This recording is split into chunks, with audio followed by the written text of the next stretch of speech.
கருப்பையை அறுத்து வீசு, கருப்பையை அறுத்து வீசு. ஏன் கருப்பையை அறுத்து வீசணும்? ஏன் கருப்பையை அறுத்து வீசணும்? அவர் ஏன் கருப்பையை அறுத்து வீசுன்னு சொன்னாரு? ஏன் சொன்னாருன்னா, அந்த காலகட்டத்துல ஏமா தாயே சொல்றேன், இப்பெல்லாம் நான் பேசுற ஆளே கிடையாது, பேச வேண்டிய சூழலாகி போச்சு.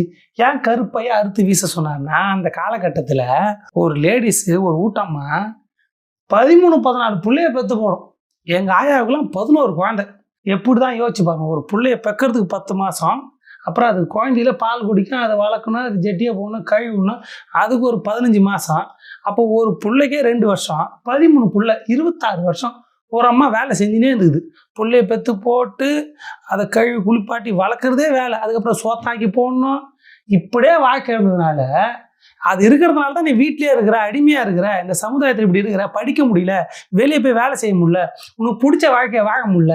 அது இல்லைன்னா நீ சுதந்திரமாக இருப்ப, உனக்கு பிடிச்ச மாதிரி நீ இருக்க முடியும். அதை வச்சு தான் உன்னை அடிமைப்படுத்துறானுங்க. கல்யாணம் ஆகிடுச்சு, ஒரு பொண்ணுனா கல்யாணம் பண்ணிக்கணும், குழந்தை பெற்றுக்கணும், அந்த குழந்தைய பார்த்துக்கணும், குடும்பத்தோட கௌரவம் அவ கையில் தான் இருக்குது. அதுக்கெல்லாம் அடிப்படையாக இருக்கிறது நீங்கள் புள்ள பெற்றுக்கிறது. அது இல்லைன்னா ஒரு பொண்ணு சுதந்திரமாக இருக்கும், அதனால அறுத்து போடுங்க அப்பா சொன்னார்.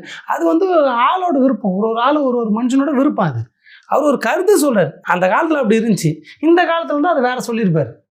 இருக்கலாம், என்ன சொல்றது, இந்த விளக்கெல்லாம் உங்ககிட்ட போய் சொல்றேன் பாரு.